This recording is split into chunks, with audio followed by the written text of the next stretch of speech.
Hey everybody, and welcome back to Space Engine. I figured I'm in a good mood today, so I should probably play some games. And by games, I mean Space Engine. Which I guess could constitute a game. I think it's fun. Where we left off, it was on this asteroid. This really nice looking, groovy asteroid. Oh, come on game, stop freezing. And, oh, what the hell? Oh right, there's a moon. Mun. Yeah, actually, there's been a lot of, well, last episode there was the update, so I need to see what all this update has to offer. Okay, that is a orange giant. Let's go to that yellow giant. The New York Giants. No. Anyways, ooh, 10 planets in a binary system. Pretty nice, pretty nice. That's a white main sequence. An orange giant. Binary. What's over this? What's over this way? A scorched asteroid. I guess that belongs to the star system. What about this place? Oh, whatever. Let's find a planet with stars, or a star with planets and go to it. Oh, this is fantastic. The music's pretty cool too. It actually adds a little more depth to it, so you don't just have to hear me talk. Because my voice is kind of annoying. At least I think it is, I don't know. People tell me it's not, but I really don't. It's a lot better than it used to be. When I was younger, my voice was higher. It was like the worst, but whatever. Alright, what do we have going on here? Except for a frozen computer. Ooh, that looks pretty. Let's go there. I like pretty things. You can like pretty things and not be gay. It's not that hard. Just saying. Which is nothing wrong with being gay in the first place, so... Yeah, I don't know why people still find that an insult. It's like, so what? The Temperate Terra. It has one moon. Looks pretty nice, pretty nice. Where's that moon? But yeah. Actually, I have a gay brother. He's really cool. Pretty cool guy. And besides, like, honestly, homosexuality is... Well, people say it's unnatural, but in actuality, it actually isn't any less natural than heterosexuality. Like, because the whole, like all the, well, everything that... what do you call it? The things, not genetics. Well, I guess there's some genetic things, but a lot of the stuff that goes into it is found in, like, it's not like it's an unnatural thing. Like, there's like 1,100 different species that have been observed to have, members that practice homosexual behavior. Actually, I think that some of the... I always forget words when I'm doing Space Engine. Because I get distracted by this really interesting looking moon. I'm gonna land on it. Land. But yeah, it's like some of the, factors, there we go, associated with it may actually be associated with factors that actually go into sex drive. And it's actually really interesting because a study has shown that if you have a population, I mean mostly in humans anyways, if you have a population where you have like a family, and you have one sibling that is like really like sexually active and like just really over the top in that area, you may also have a sibling that's homosexual, just because like the factor related to sex drive sometimes actually switches kind of farther off the spectrum than it should, and instead of being either really promiscuous or bi-curious, it just goes straight to one side and you get interest in just the same sex. And I think it's actually very interesting. No one knows for sure exactly what causes that, like the various orientations, but there's a lot of information to show that it might actually be like epigenetics and hormonal related. And this is a very interesting terrain. My God. But yeah, you can get mad at me if you want, like if you're homophobic, like have at it. My comments, I agree with free speech, you can write whatever you want. If it's like incredibly insulting, I'll tell you to stop, but I won't like prevent you from saying it. I'm just saying, it's like everyone should be entitled to their own like life. I don't get homophobes. Like, if someone's gay, how does it affect you? It really doesn't. doesn't affect me anyways. Except for gay people throw the best parties. No joke. They're awesome. This is a very interesting, like it's ice. It's a cool Selena. So it could be condensed water ice. What's the temperature?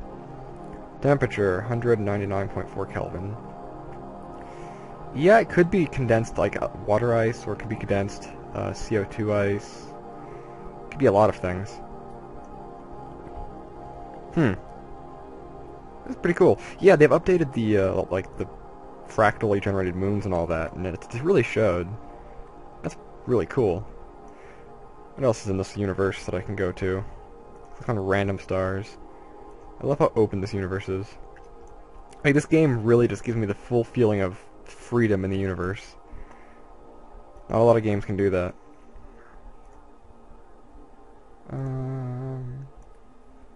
Has dwarfs and stuff, and that's binary. Doesn't even have any planets, but I guess... No. I wonder if I can find one that has like a protoplanetary disk. That'd be really cool. You know, usually only really young stars have them, but it's like a disk of dust and gas that will eventually lead into planets, but hasn't already. An example would be the star Vega. It has a protoplanetary disk around it. 6 with life? Oh, there's no way we're not going there. Yeah, actually, Vega is really interesting, because the star itself is actually fairly young, and it still has its accretion disk around it. So it could, you know, have planets later on in its life, but not anytime soon. I have no topic to talk about. Actually, there's one topic. People will keep berating me with it. Oh my goodness. Does this one have light? No. I'm gonna assume it's one of the moons that has life. A temperate desert with life? Ooh! But no, people keep berating me with either just questions or conspiracy claims regarding it, but it's vaccines. Now, there's a lot of misconceptions about it. For example, the idea that vaccines cause autism. Well, they don't. The idea that they cause autism was because of a paper published in 1990... What was it, 1999 or 8? Somewhere in the mid-90s. Oh my god, look at this place. Oh, I love it. It's only unicellular, but still. Oh my god, we're landing. Anyways, and that study was found pretty early on to be incorrect. Like, the entire study itself was based off questionable information, and the actual authors of the study even came back later and admitted that yes, okay, their findings were wrong. But I guess that even though the original authors of the study have said their findings were wrong, but people still seem to believe that the study was right. It's weird. Whoa. Oh my goodness. This terrain. But yeah, anyways, and then the fear of vaccines, it's very unwarranted, but then again, a lot of it just comes from lack of education on the subject. Or misconceptions, I should say. Like, a lot of people seem to think that vaccines are bad for your immune system, and they make superviruses, and no, they don't. Antibiotics can make superbugs if they're used correctly, but vaccines and antibiotics work completely different ways. A good example would be, let's use a Western as an example. Are any of these moons have life? Cold asteroid, Selena, asteroid, Selena. Nope. Anyways, as what I was saying, let's use. Let's use a Western as an example. Now,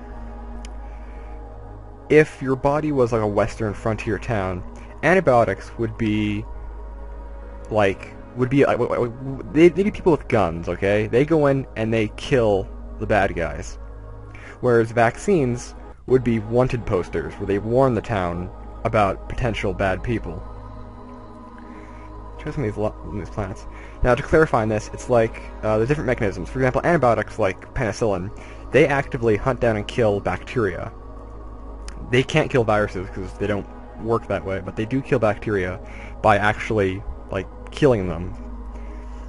Whereas vaccines don't kill their targets. A vaccine isn't a medicine in the traditional sense. A vaccine is more like information. Because what you find in a vaccine itself is usually what's known as antigens. Now, every cell and virus and whatever, they have these protein structures on the surface called antigens. And what these antigens do is they basically label what it is. Now, when your immune system meets an unfamiliar bacteria, it has a massive immune response that it goes with this big long thing. But usually what happens are a number of different white blood cells, usually helper T cells and some other ones. There's a lot of them. I'm going to simplify this here. They go in and they find the unknown foreigner. Oh my goodness. They try to kill them, but they also have memory cells which come in and will absorb the bacteria or the virus and then display the antigens on its surface so that your body knows, okay, these antigens are bad, we need to make antibodies against them. So then you have other cells that produce antibodies, and then the bacteriophages, or not bacteriophages, but like the phage ones come in and they destroy anything labeled with this antibody. Everybody got that? Good. Now then, what a vaccine does is, there's different kinds. The major ones are like live vaccines, antigen vaccines, and dead vaccines. Now what an antigen vaccine is, which they're kind of the more common ones, is they take a virus that they want to vaccinate against, and they separate the antigens from the virus and put it into a solution. The solution is usually like saline. Ooh, it's over there. And then when you inject this antigen into the body recognizes the antigens as being foreign, and then it creates antibodies against it. Well, so your body thinks it's been infected, but it actually is in no danger. Now, a live vaccine is they take the virus in question and they chemically weaken it, and then you inject the live viruses that they don't really have the ability to reproduce and function because they've been damaged, but your body can still produce antibodies against them. And there's the dead vaccine, where it's similar to live, where they use the virus itself, but it's usually dead. Alright, unicellular. It's still like unicellular. I want multicellular. So yeah, so basically what I'm saying is, a vaccine itself, it is not a medicine that damages your immune system, because it only works with your immune system. So it's like, whereas like an antibiotic works next to your immune system, a vaccine only can work with your immune system, so it only actually helps. It only gives your immune system information. Which one have I been to? Life. So that's basically all it is. People seem to fear what a vaccine is, and they think that they can cause superbugs. Like, no. Because like all a vaccine does is it gives your body information, and then your body creates antibodies for the particular thing you're vaccinating against. So when you're actually exposed to the actual virus, your body already has antibodies against it, and the duration of the symptoms are either greatly reduced or prevented altogether.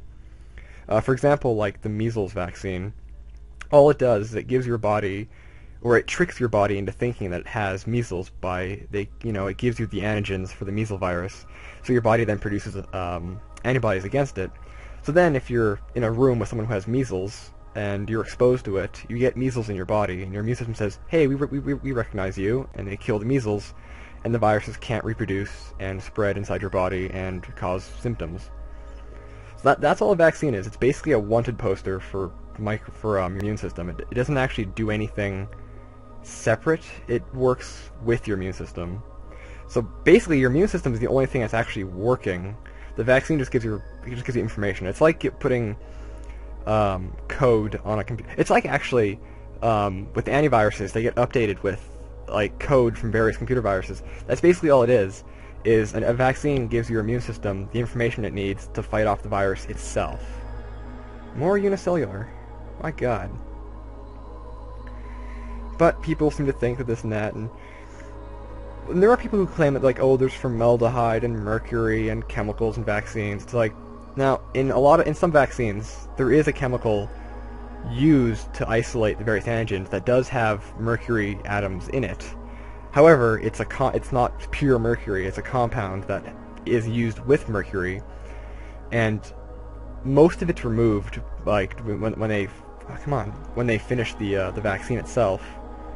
Ah, cool. So like there's very, very, very little amount of this compound, but it has no free mercury in it. So there's no mercury that can actually cause problems, because since it's in this compound, your kidneys just clean it out and 100% of the mercury that's in the compound is then removed through your urine, basically. So there is no free mercury in vaccines. And there's no formaldehyde, because that would make no sense, because a vaccine is not a preservative, a vaccine is information. And this is a very nifty planet. It has organic life, it's carbon-based. And there's people who think that vaccines are for government mind control. I don't know what to say about that. They're not, but with people who believe that, there isn't much you can really say to persuade them otherwise, so just nod and say, sure, fine then. Oh. And then just remind them that they don't, vaccinate their children. They're a health risk and a liability to the human species. Maybe not that severe, but... Oh, where am I going? Oh, I'm back to the planet. I'm really jazzing on this music. But yeah, so I've been talking about vaccines this episode, so you can expect a shitstorm in the comments. Which, if you're just here for the science and for the fun space engine, just don't read the comments. But if you're one of those people who think that I'm a, let's see, how did they put it, a liberal communist working for the government, then please, comment in the video below, let me know how I'm evil, and I'll try to fix it for later videos. Which I never really understood that, because I'm not technically liberal. I'm a little more...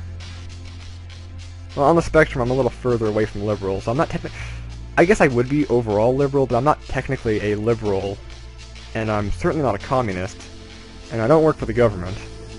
At least, I don't work for anyone. I kind of work for myself currently. Does not pay very well. Yeah, you might want to get like an actual job. They pay a lot better. This is pretty. I like this. I like this a lot. Look at those rings. Trying to get a better job. Yeah, I just like do like art-related stuff. Actually, I don't know, it's been paying better in recent years, but you have to work your ass off for fairly little income. At this point, anyways. Where am I going now? Oh, that's right, I'm gonna go to another planet. But yeah, besides, and if I did work for the government, I'd be working for the Canadian government, and, well, it's the Canadian government. There isn't much to worry about. Like, I love my country, but it's the Canadian government. Like, Canada. You don't...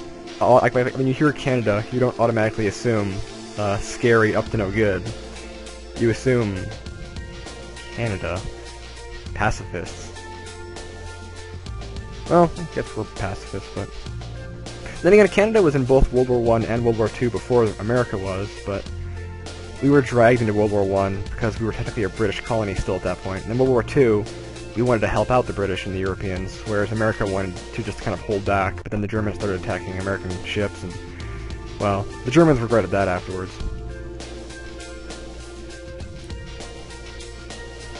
Yeah, I make fun of America a lot, but I actually do, respect a lot of what America accomplished during World War II. Oh my god, a brown dwarf. It's like...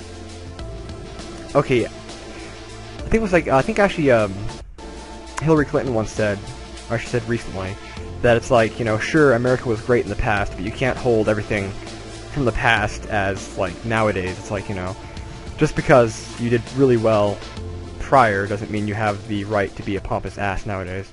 But I will say, I do respect America a lot for keeping the Nazis at bay and stopping Japan's imperialistic expansionary phase. So yeah, I make fun of America a lot, but mostly I make fun of the dumb Americans. Like, there's a lot of really good Americans, and overall the country's actually pretty cool. It's just some things, there's some members of the government that are horrible, and there's very loud conspiracy theorists, so... Yeah, like, so like when I make fun of America, don't get me wrong, it's not I'm making fun of the entire country, I'm making fun of, like, the dumb people in the government, like the Republicans who don't know anything about anything, or the annoying ones on the internet who claim that Obama's a communist and that the government is controlled by lizards, or some such. Well, I don't know, I'm apparently a liberal communist working for the government, so for all you know, I could be, just spouting what my Canadian overlords want me to say. Ha ha ha. I don't know. I just wanted to talk about the vaccine thing, because I'm not going to get mad at people who are against vaccines, because a lot of what they believe is based on just lack of information. It's like a lot of people compare vaccines to antibiotics, which they're very, very different, or they think that vaccines are like a medicine that actually attacks viruses, where no, it doesn't. It just, like, when using a vaccine, your immune system does all the work. The vaccine just helps your immune system get information. Wow, lagging, what is this? 20 minutes, actually. I think I'll cut here. I might do another episode, or I might go play Spore, I don't know. But thank you all for watching. If you have any questions about anything, post them in the comments. If you want to complain to me about something, post them in the comments. If you want to say you like my videos, post it in the comments. If you have nothing to say, don't worry about it. I don't care. But I do read every comment that's posted. I try to anyways. So yeah, thank you all for watching. I hope you enjoyed in space.